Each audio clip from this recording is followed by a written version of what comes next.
This is Reverend Don Lewis coming to you from the beautiful metaverse and more specifically from beautiful Nashville, Tennessee, homeland of Nashville Pagan Pride. And with me is my guest today, Reverend Mary Hawk. Hi, Mary. Hello, Reverend Don. And as you know, if you follow Midday with Reverend Don, you can type your questions or comments into whatever platform you're watching on. They should show up here in our chat room. I don't have the chat on screen today because I have a guest. But we will see whatever comes up and we'll enjoy saying hello to you. And we're going to talk today about Nashville Pagan Pride, which happened this weekend. But first, we do want to take a moment to remind you that much of the country is devastated by the recent hurricane. Another hurricane is approaching. And we would ask you to involve yourself in relief efforts if you're in a position to do so, at least by making some donation. Every donation, even $1, is helpful. And you can find various organizations on my Facebook page or better on the pages of people like Byron Ballard, Jeffrey Fagler, and Pamela Kelly, among many other people who are working with hurricane relief. It is an unfortunate situation particularly for the people directly affected by it, and with another hurricane coming, it's likely to get worse before it gets better. So we don't want to forget about that, even though we're scheduled to talk about other things. But now we're going to talk about Nashville Pagan Pride. So how was the weekend, Mary? We had a wonderful day. It was kind of hot, but we still had over 1,000 people come out. We had workshops with Reverend Don. That'd be me. Oberon Zell and Rhiannon Martin. We want to say hello to Janet in the chat room. Hi, Janet. Hi, Janet. Good to see you. We had workshops with Tish Owens. We had 3 rituals. The Pagan Pride Committee, at least part of it, my co-coordinator, Lucy Jameson, and our committee member, Corey Osaborski, and I did a prayer to the ancestors at our ancestor shrine to open the day. The Coven of the Forest did our main ritual at our ritual tree, which was planted and dedicated at the 2022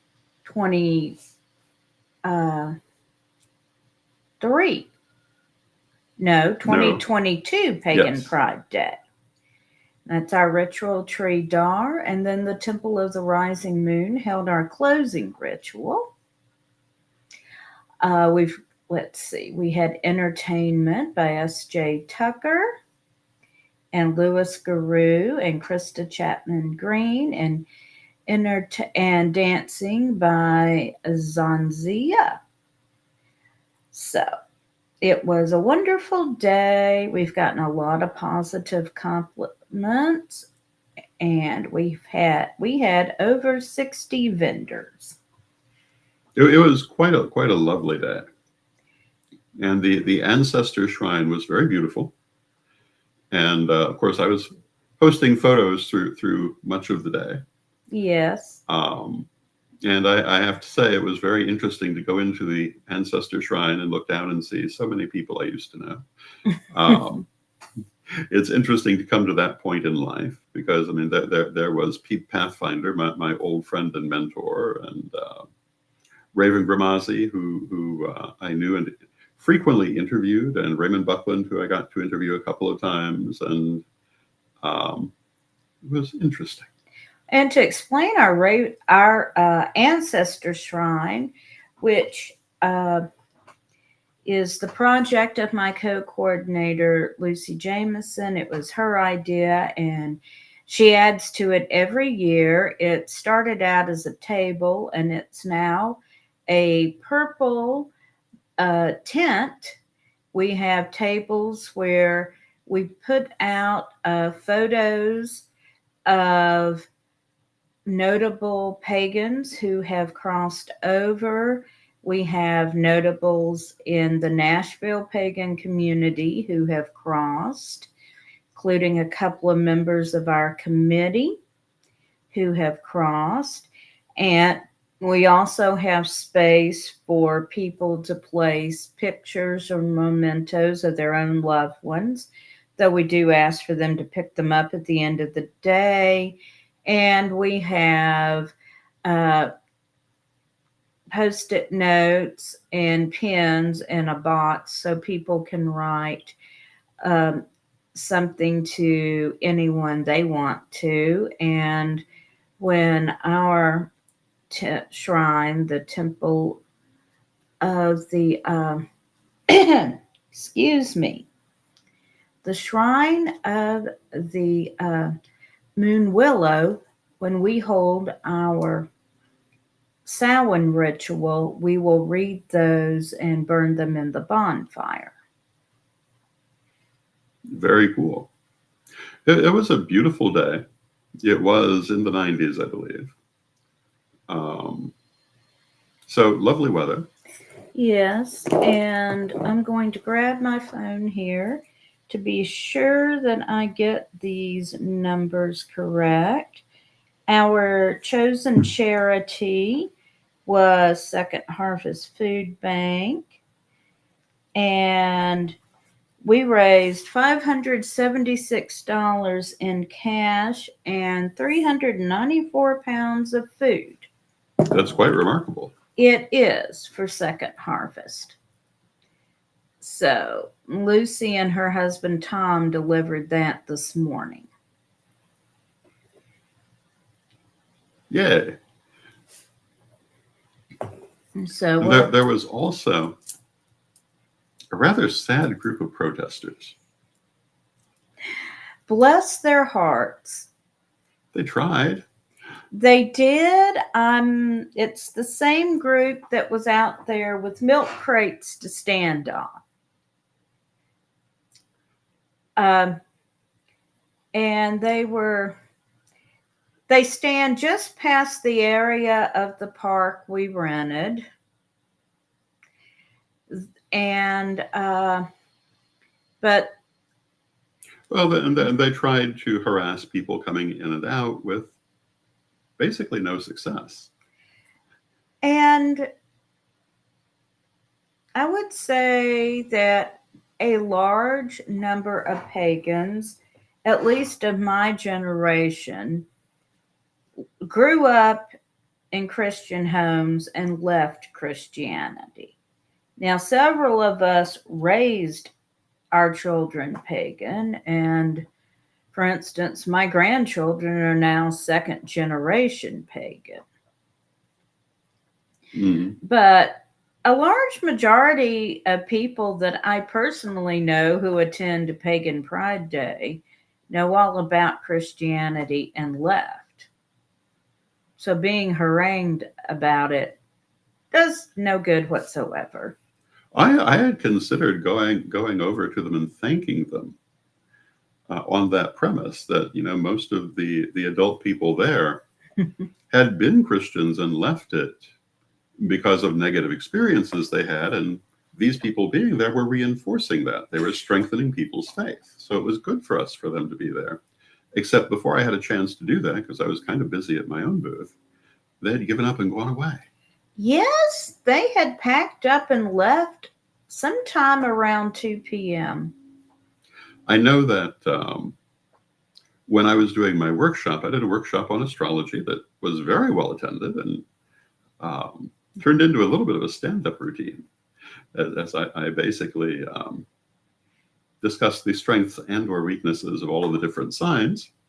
But I could hear at a distance, some of the protesters did have amplification, but they were so far away I could barely hear them. Because the police had done their proper work, the security had done their proper work, and they were not able to actually disrupt. And apparently simply being there to state their truth was not enough for them. They were in need of disrupting other people to get their pleasure. Yes, unfortunately, the ones at the far end with amplification were so far away from us, they couldn't do anything about it. So they were up by the parking lot and the skate park, although apparently somebody at the skate park called the police on them. Well, they're equally offensive to everyone. Yes. And the other thing I had thought about doing when I thought they were going to be more disruptive was, this would be something worth filming and then talking about, this is why we need to take upcoming elections seriously, why we need to take Project 2025 seriously. We don't want to have this kind of people running the country. It's still worth saying. It's definitely worth saying, and we don't want them running the country. And hello to Steve in the chat room. It's good to see you. Good to see you, Steve. And it's this particular mindset that they actually have the right and the need to come and disrupt our event. But they were very disappointed when they failed to do this. They really and caved were. in quite easily. And that's important for us to notice too. Bullies are very maleficent when they feel that they're winning. But if they're pushed back against, they often fall rather quickly. Not always, but often. It's worth making the effort to push back because it's not uncommon for them to crumble like a house of cards. In this case, the event pushed back, not by attacking them, but by not feeding the trolls. They had virtually no attention from their activities, and they dried up and went away. And, people often say, how can we fight this? Well, one answer is by not engaging it. And in fact, I strongly recommend as a general rule, unless you understand how specifically to do it, that you don't let yourself engage with this kind of person, because they're trained to get your goat, for want of a better way to put it. And if you don't have that same training, you won't really understand what they're doing. Those of you who perhaps have had that training, engage away. I have watched Ed the Pagan make Christian protesters flee in terror because he understands what they're doing. And it's not haphazard. That they have classes in how to do this. And one of the things that these protesters try to do is to get people so angry that they enter into a physical confrontation where the protester can then say, well, we were just self-defending.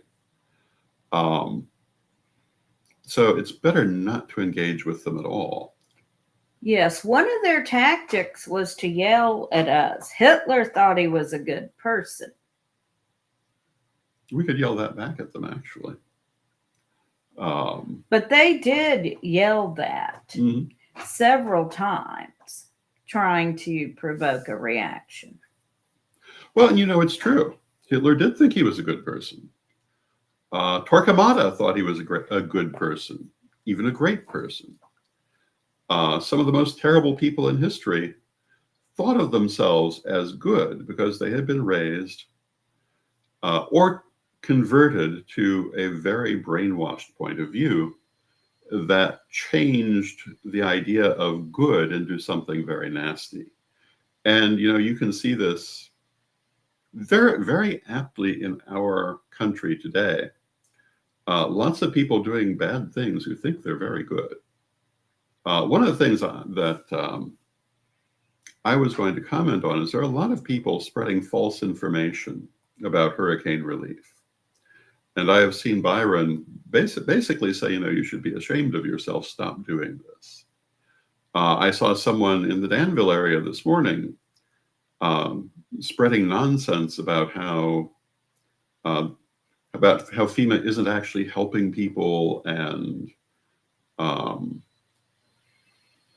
even at their best, it's not nearly what illegal immigrants get, which is not true, and lots of other things that were not true in this person's statements. But the thing I would particularly note is that they're not involved in hurricane relief. They're nowhere near the area. They have no idea what's going on. Exactly. The people who are there are saying that things are being handled as best they can. And yes, it is true that occasionally, people are turned away who want to help in some of these disaster areas, but they're not qualified to help and could only get in the way. They can easily go and volunteer elsewhere in the area, which is not in quite as much danger. You don't want to be rescue personnel trying to rescue victims of flooding, only to find that you're having to take the time to rescue would-be volunteers who don't understand how to handle the floodwater. So I get that. It doesn't mean there's nowhere those people can volunteer. And I think sometimes people fail to understand that there are reasons that this kind of thing can happen. And I said earlier, if you want to learn more about hurricane relief at this time, you want to get involved, you want to make donations, or just help get the word out on what people can do, Byron Ballard is the person to look to.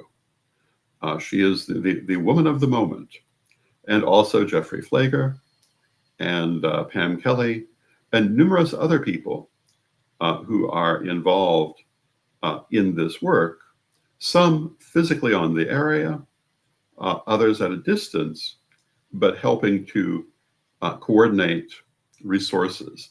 It is a very terrible time.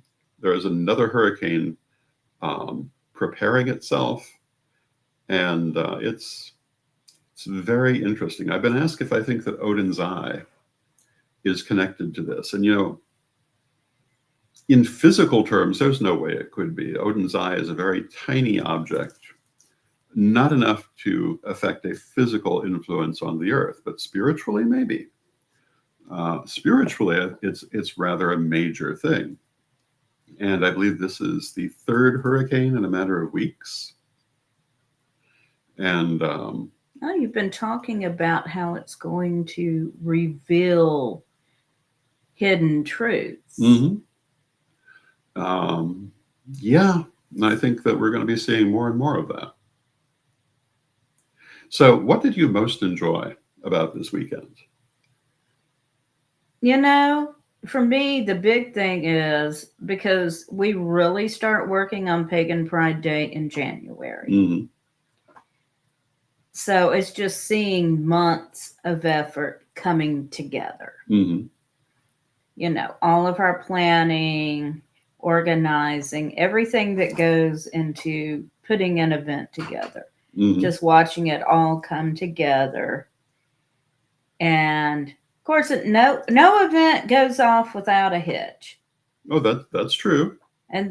But just seeing everything come together, and the workshops happen, the rituals happened, the entertainment happened, the food trucks came, and everybody seemed to be having a good time. Mm-hmm. And it's worth saying that S.J. Tucker and Krista Chapman Green were also campaigning for hurricane relief. As was the Sanctuary of Light booth, mm-hmm. and Freya's Attic. And so if you're looking for resources, these are also some people that you might want to contact. And it's good to see our community actually taking action to help people. In the past, as a community, we weren't necessarily of a size where we could do a great deal. That isn't necessarily true now. And I think this is an important occasion for us to step up and do what we can do. Now, not everybody can go running off to the places that are particularly hard hit. And I don't think it would be effective for everyone to run off. But if you can send a $10 donation mm-hmm. to the Mother Goddess Temple, Byron Ballard's organization, That would be a great help. And if you can't do that, just getting the word out so that others who can help with supporting these efforts. It's a very, very large area, really. And it's compounded by the fact that it's a mountainous area, and in the best of times, there are people who live in places that are hard to get to. mm, And that's even worse right now. yes, absolutely. And ritual. We can definitely be working rituals for relief. Absolutely. Now, we're a little past the halfway portion of our program, so I want to take a moment and hear from our sponsors. Our wonderful sponsors. We love our sponsors.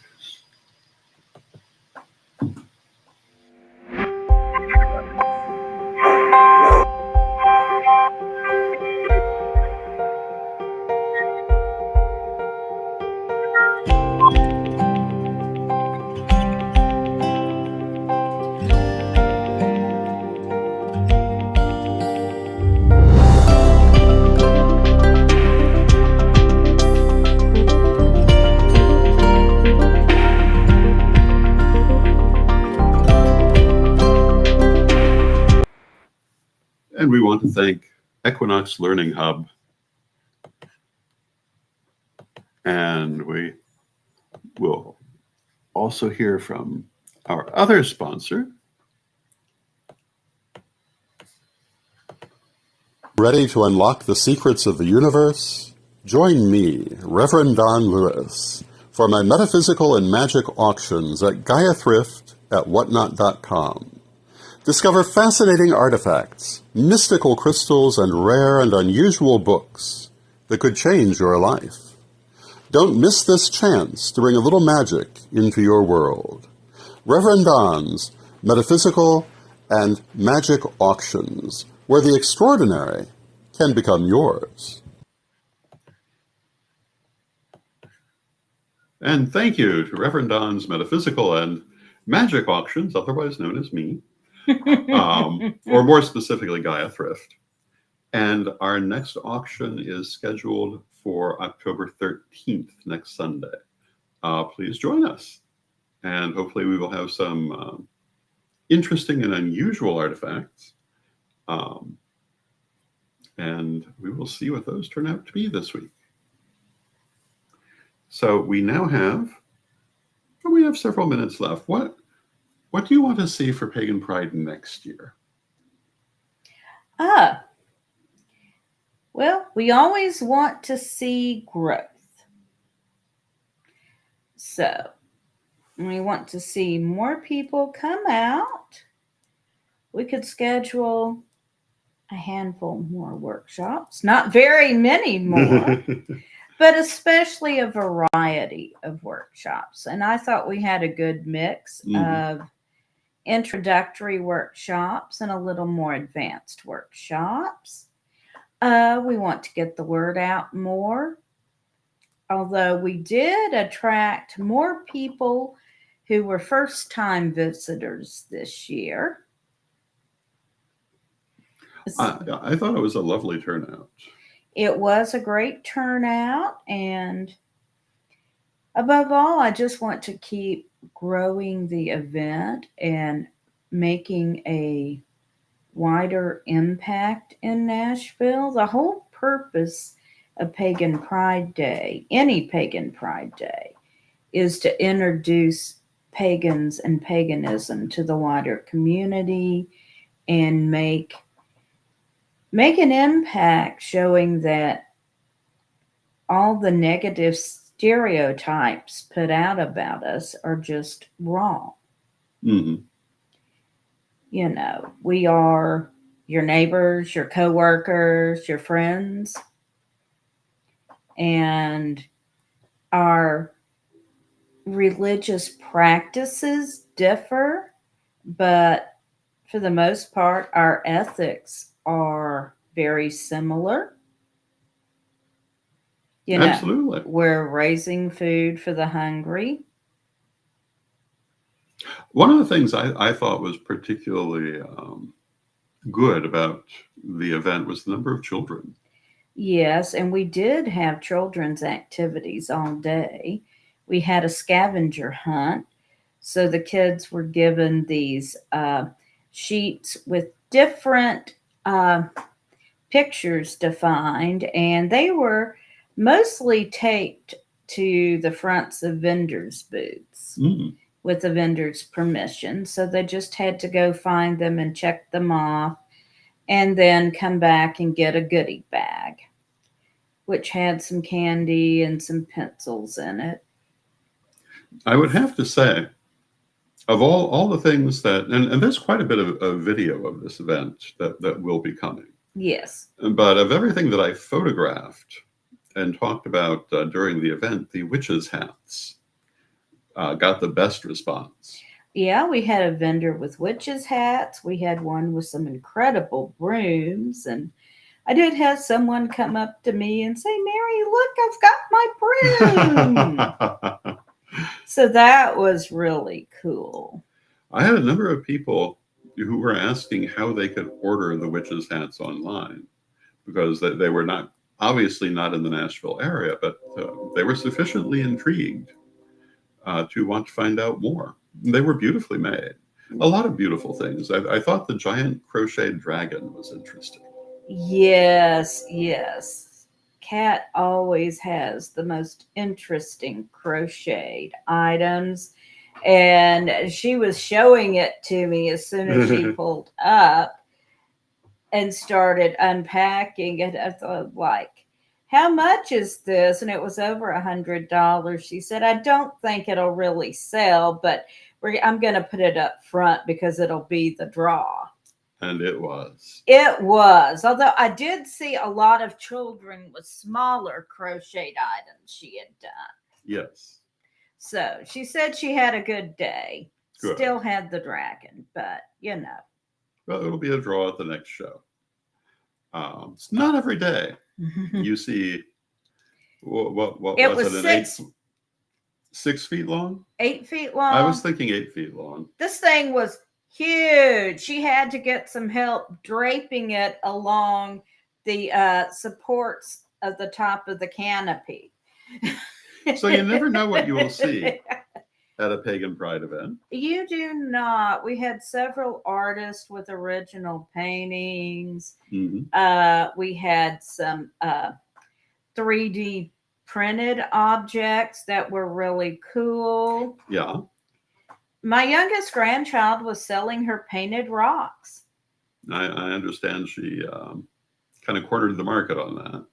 I don't think anybody else had painted rocks for $2 with bright blue eyes and curly hair. Would you like to buy a rock? She's quite the salesperson at 10 years old. Yes, she is. So if you would like to find out more about Nashville Pagan Pride, you can go to the address at the bottom of our screen. We are the first Saturday in October.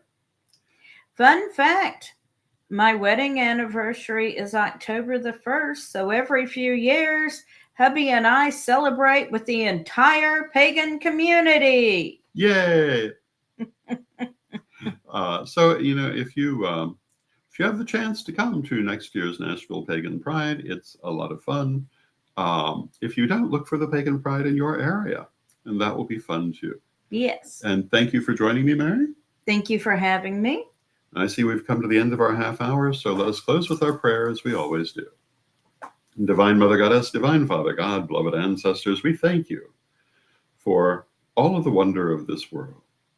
We thank you for the beauty of this world and also for the lessons of this world. And we ask you to help us to learn those lessons in the most positive and pain-free manners.